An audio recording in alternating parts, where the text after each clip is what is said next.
भाई सियाना हुआ, विवाह हुआ, ये बचपन से ही गूंगा रूप करते भक्ति करना जानते थे कि एक बार तो मुझसे ऐसा चूक हुआ, अब हम ऐसा बार बार नहीं करें, इसलिए वो गूंगा बन करके रहता। एक दिन माता बोल गई कि तुम भी परमात्मा तुमको बोली देता, तुम्हारा भी परिवार बसता, धन का तुम्हारा भी हिस्सा होता, इस तरह से बोल रहे। तुम उस दिन भूल गए, तुम क्या समझते मैं दूंगा। तो ऐसे बहुत दीन हालत में रह करके भक्ति, जब माता पिता शरीर छोड़ दिए तो जिस भाई के साथ में रहते थे, जो कुछ देते थे, भोजन पानी करते, उनका काम करते थे, भोजन भाई सब लोग भी निरादर करने लगे, भाभी लोग निरादर करने लगे, जहाँ तहाँ जंगल में ही रह करके तपस्या। अब कथा जानते होंगे, भागवत में यह कथा है, जब राजा रघुवर कपिल मुनि के यहाँ उपदेश सुनने के लिए जा रहे थे पालकी पर, तो ये कहार बीमार हो गए, सिपाही निकला कहार खोज में, तो वही जड़ भरत को लिया, नहीं समझा कि यह साधु है, तो बाहरी वेशभूषा से तो खास साधारण रूप में, लेकिन अंदर से वे साधु गति में ऊंचे दर्जे, उन्हीं को ला करके पालतू में। तो पहले से जो 3 कहार थे, ये चौथे में आ गए, तो जहाँ तहाँ कीड़ा मकोड़ा करता था रास्ते में, तो वे उछल जाते थे, तो पालकी हिल जाती थी, राजा को ठोकर लगता, कहता तुम लोग कैसे चलते हो, पालकी हिलती है, मुझे कष्ट होता है। राजा ने पालकी ढोने वाले कहार ने कहा कि हम लोग तीनों तो ठीक ही चल रहे हैं, ये नया कहार आए हैं, ये ठीक से नहीं चलते हैं, जिस कारण से साथ तुमको बहुत खट्टा बनता। राजा देखने में तो मोटा ताजा था, शरीर से पुष्ट था, तो वो कहते हमको तो देख कर चलना पड़ता है, रास्ते में कोई कीड़ा मकोड़ा मेरे पेड़ों के नीचे आकर मर न जाए, दौड़कर मर न जाए, इस तरह से राजा के मन में हुआ कैसे आदमी को काफी लगे या कोई महापुरुष बुझाता, अपाती लोग निकला उससे। अब महाराज आप कौन है? अब मैं कोई मुझसे तुमको क्या मतलब, तुम तो राजा हो ना, जानते हो कैसे राजा बन गए, अवश्य तुमसे कुछ पुण्य कर्म हो गया है, राजा बन गए, अभी क्या करें? अभी जो मनुष्य तो कहार बनाकर पार्टी पर कपिल मुनि का उपदेश सुनने के जा रहे हो, मैं तुमसे कहता हूँ जब तक संत महात्मा की चरण धूलि में अपने को नहीं नहलाओगे, तुम्हारा परम कल्याण नहीं। राजा देवगन जब भरत के चरणों को देखा, तुम जो कहते हो शरीर मोटा ताजा, तो शरीर तो सबका, एक राजा बन गए हो, एक कहार बन गया, तो शरीर क्या है और शरीर में रहने वाला यह ज्ञान नहीं है, तो केवल उपदेश सुनने से कुछ नहीं, उपदेश सुनने से कुछ नहीं। यहाँ पर राजा रघुवर को बोध हुआ तो अंतर का मार्ग पाया। अंतर मार्ग जब चलते हैं तो सुन रहे थे न, सपने होई भिखारे में करंकना प्रति रोए जागे लाभ कहानी कचोटी जो स्वप्न में राजा सपनाता है कि हम दरिद्र बन गए हैं। जो दरिद्र है वो सपनाता है कि हम इंद्र बन गए, राजा बन गए, लेकिन जग जाने पर न राजा को कोई हानि होती है, न गरीब को कुछ लाभ होता है। उसी तरह से यह हम जीव जो हैं संसार ज्ञान में, संसार वासना में इस तरह से रत हैं। संत कवि साहब कहते हैं कि यह जीव सोया हुआ, सपने सोया मानवा, खोल देख निज नैन, जीव पड़ा वो लोक में ना कछु लेना। यह जीव लूटा जा रहा है, इस संसार में लूटे जा रहे हैं। यहाँ कुछ न किसी से लेना है, न किसी से लेना। तो संसार इस तरह का है कि संसार का ज्ञान सबको नहीं होता है, इसलिए ब्रह्म का ज्ञान होना चाहिए, ईश्वर का ज्ञान होना चाहिए।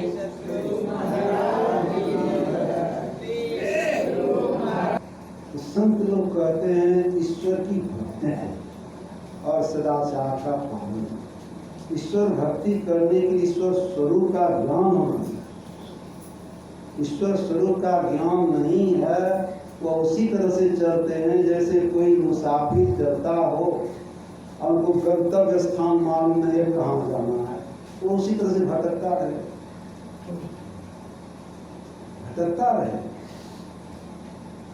यह अंतःकरण जो इंद्रियां हैं, हमारा सबसे चित्त भीतर की इंद्रियां, जितने हम लोग काम करते हैं मन से, इंद्रियों से, सब चित्त में चिपका होता है।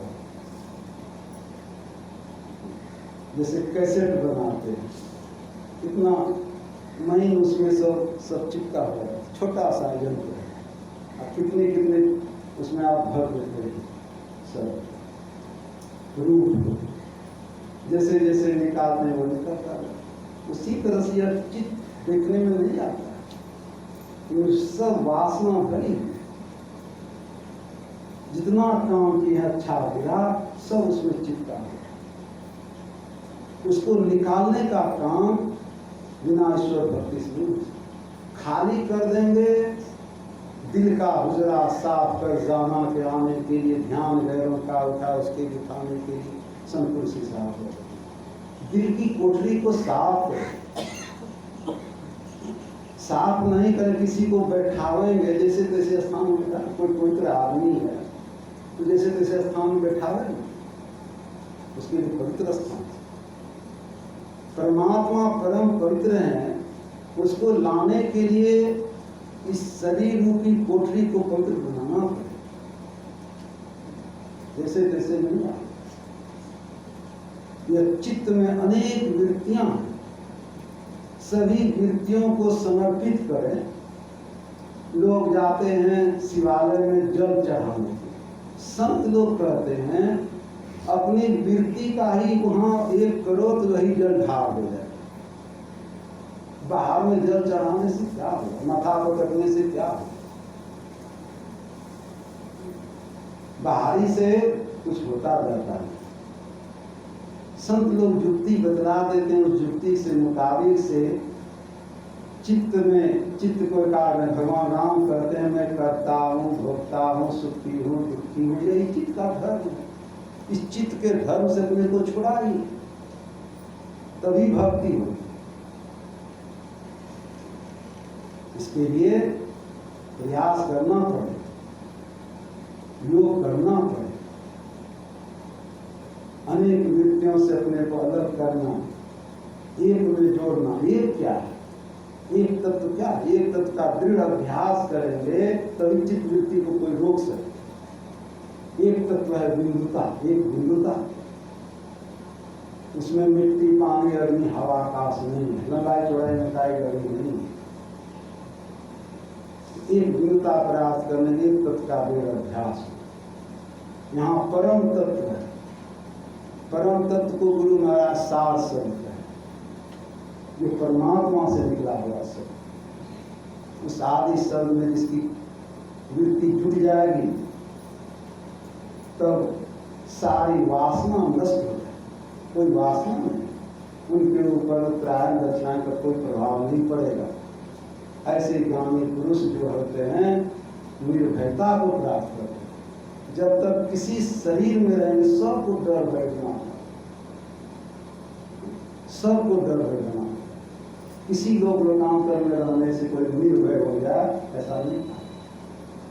भगवान शिव वरदान देती भस्मासुर, भस्मासुर को था पार्वती पर आसक्ति, आसक्ति कारण सोचा कि जब तक शिव रहेंगे तो हम उसको प्राप्त नहीं कर सकते। तो शिव के नाश के लिए क्या सोचे, शिव जी तो है तपस्या, यदि हम उनकी तपस्या करेंगे तो वह खुश हो जाएंगे, उनको वरदान दे देगा। इस तरह से तपस्या में लग गए। शिव जी प्रसन्न होकर कहा तुम्हारे तपस्या से उन्होंने यही वर मांगा जिसके माथे पर हम हाथ रखें और जलकर भस्म हो जाए, ऐसा ही मांगा, दे दिया। अब क्या हुआ, भस्मासुर चला शिव जी के पीछे और शिव जी भागते जा। डर है तब तो भाग रहे हैं, शरीर मरने का डर है तभी तो भाग रहे हैं। कहाँ है निर्भयता? जितने ब्रह्मा विष्णु महेश, संत कवि साहब ब्रह्मा विष्णु महेश्वर कहिए, इनसे लागी काई, इन्हीं भरोसे मत कोई रहिए, इनकी मुक्ति न पाई, अनगढ़े आदेव आप कौन करे तेरी सेवा। तो परमात्मा को कोई गढ़ नहीं सकता। परमात्मा पहले से है, वर्तमान में है, भविष्य में रहेगा, वो कहीं आता जाता है। हम शरीर में आए हैं, संसार में आए हैं, थोड़े काल हैं, फिर यहाँ नहीं रहेंगे, चले जाएंगे। इस संसार को संत लोग इस धरती बनाकर परमात्मा ने इसको धर्मशाला बनाया। धरती उपाय धरी धर्मशाला, उत्पत्ति पर आप निराला। यहाँ उत्पन्न होते हैं, ठहरते हैं, फिर चले जाते हैं। आप इनसे अलग हैं। आप यह धरती नहीं है, यह शरीर नहीं है। शरीर में आते हैं, जाते हैं। शरीर आप नहीं है, एक शरीर नहीं है, शरीर के भीतर शरीर है। इसलिए सूरदास जी महाराज के पद में है, अपन को आपू ही में पाओ, सब नहीं सब भयो जियारो, सतगुरु भेद बतायो। इस शरीर के भीतर में सबकी प्रधानता है। शरीर में सब नहीं रहे तो कोई नहीं रखेगा। पांचों नवक दास की हो, 3600 800 मंदिर खाली पड़ा बैठन लागे का, यह कौआ बैठेगा। यदि इस शरीर के अंदर में जो युक्ति से केंद्रीय शब्द को एक शब्द से दूसरे शब्द को पकड़ने के लिए केंद्रीय शब्द पकड़ना पड़ता है, तो पांचों मंडल में शब्द होता है। इस तरह से एक शब्द दूसरे शब्द का गुरु होता है। शब्द ही शब्द भरो लियारो, सदगुरु भेद बताओ। जो नाभि कस्तूरी घुरत फिरत भुलाओ, फिर चेत्यो जब चेतन हुए कर आत्म छाओ। सपने माही नारी को भ्रम भयो, बालक कहूँ हेरायो, जागी लटको जो पुत्र हुआ माँ कहूँ गयो नायो। सूरदास समझे कि यह गति मनी मन उसका है, कहीं जाया सुख की महिमा जो गुरु आए। उस सुख की महिमा का कोई वर्णन नहीं कर सकता है। इस तरह से गंगा को गुड़ खिला दीजिए, कर कितना मिठास लगा, क्या वर्णन, मुंह में पानी नहीं है, क्या वर्णन। उसी तरह से आत्मज्ञान का वर्णन नहीं किया जा सकता है, अवर्णनीय। इसका वर्णन थोड़ा सा कहा जाता है बुद्धि ज्ञान में समझने जुड़ने के लिए, और साधन के द्वारा उसका पहचान वाला ज्ञान यदि हो जाएगा तब भ्रम सब समाप्त हो जाएगा। इसी भ्रम निवारण के लिए सत्संग करते हैं, सुनते हैं, समझते हैं, और अंतर की यात्रा के लिए तैनात रहना चाहिए। यदि इधर सुना उधर भुला गया, सुसंस्कृत का ज्ञान नहीं है। जो कुछ सुना जाता है, समझा जाता है, उसको जीवन में उतारा जाता है, किया जाता है। यह संस्कार जन मानकर आपको पूर्ण कराकर ही छोड़ता है। भक्ति विधि से में जो गुरुआना कुछ नीच बदल संत, इसके लिए कोलकाता से रहने के लिए कहा गया। मन का बैठक सुने, दोनों भावों के बीच में यह ज्ञानियों ने वहीं पर सब भी होता है। आज्ञा चक्र में सब हो रहा है, लेकिन पकड़ेंगे को जो इसका विशेष चिंता करेंगे वही पकड़ेंगे। और जो फैले हुए रहेंगे तो संसार में रहेंगे। हाथी फैला हुआ मन हाथी, वो संसार में बह जाता है, विषय में बह जाता है। सिमटा हुआ मन कोई सकरी मछली हो जाती है जो भाटा से सिरा को चल जाती है। यह सब भक्ति की महिमा के अंतर्गत है। यह सब ज्ञान सुनाया जाता है, संतों की वाणी को ठीक सुना जाए, समझाया जाए, जीवन में किया जाए। तो शांति बाहर की चीजों में नहीं, शांति अपने अंदर में है। भगवान श्री कृष्ण जो कहे हमारे अंदर में शांति, तो शांति क्या है? शरीर में शांति। कितना भगवान श्री कृष्ण मेहनत करते थे, तब फिर अभ्यास भी कर, जो भी कर, जो बड़े काम बड़े लोग नहीं करें तो पीछे के लोग नहीं करें। इसलिए भगवान श्री कृष्ण भी संध्योपासना करते थे। ब्राह्मण में मुहूर्ते उत्थाय वायु स्पृश्य मार्ग गद्यो प्रसन्न करना आत्मान कर सकता। ब्राह्मण मुहूर्त में भगवान श्री कृष्ण जाते थे, हाथ मुंह धो करके अपने आत्म स्वरूप का ध्यान करते थे, उनका रोम रोमान से। यह ध्यान हम लोग नहीं करेंगे और केवल सुनकर रह जाएंगे तो क्या है? इसलिए त्रिकाल संज्ञा ऋषियों का बनाया हुआ है, यह करना चाहिए। इस तरह से रहेंगे तो ठीक ठीक मनुष्य बनेंगे, नहीं तो मनुष्य का केवल खोल बना हुआ है, काम हो जाता है पशु वाला, पशु जीवन में चला जाता है, काफी मृत्यु में चला जाता है। ये सब ज्ञान को सुनिए, श्री सुनिए।